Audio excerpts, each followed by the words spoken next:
بسم الله الحمد لله والصلاة والسلام على رسول الله. یو واقعه ذکر کوم د سره ډیره ایمانی واقعه ده. یو صحابي وی د الله رسول صلی الله علیه وسلم د سفر د ملګرو نه چې د هغې نوم دی نافع بن الحارث رضی الله عنه.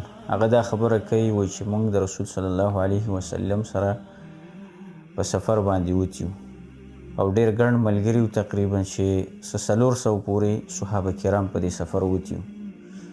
د الله رسول صلی الله علیه وسلم ټول سفرونه د دین د خدمت او د اسلام او د کلمې د اوچتوالي دپاره.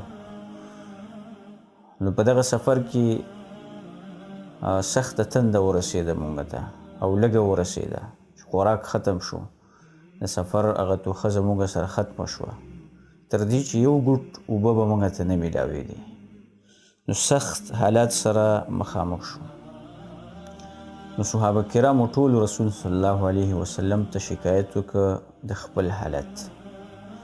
د الله رسول صلی الله علیه وسلم چې کله د ملګرو حالت وکته نو رسول صلی الله علیه وسلم به داسې وخت کې دعا کوله او الله سبحانه وتعالی به د هغه زړه ته کتل چې د ده څه مقصد دی.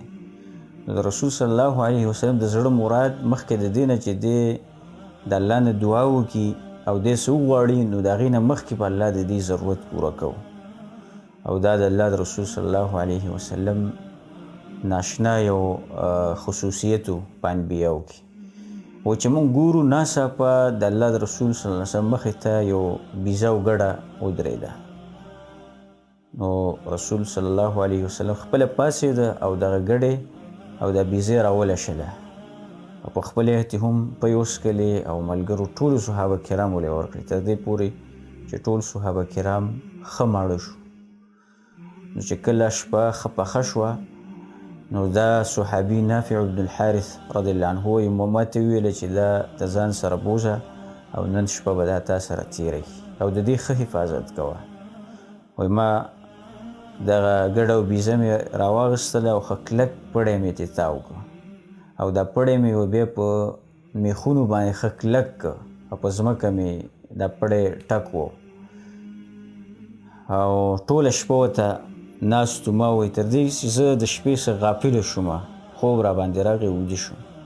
چې سهار را پاڅېدمه نو دغه ګډه او بیزه په هغه خپل ځای باندې نه وه او د هغه ځای نه ورکه شوې وه. نو ما رسول صلی الله علیه وسلم ته دا قصه واقعه بیان کړه.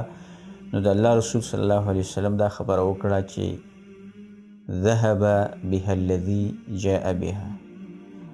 دا چا چې راوستې وه وایي هغې بوتلې ده، وایي په هغې پسې اوس مه ګرځئ. نو ډېره ناشنا واقعه، داسې ناشنا معجزات او واقعې د رسول صلی الله علیه وسلم په ژوند کې ډېرې واقع شوي دي چې دې سره د انسان ایمان په حرکت کې راځي او د سړي ایمان دې سره په قوت او په طاقت کې راځي.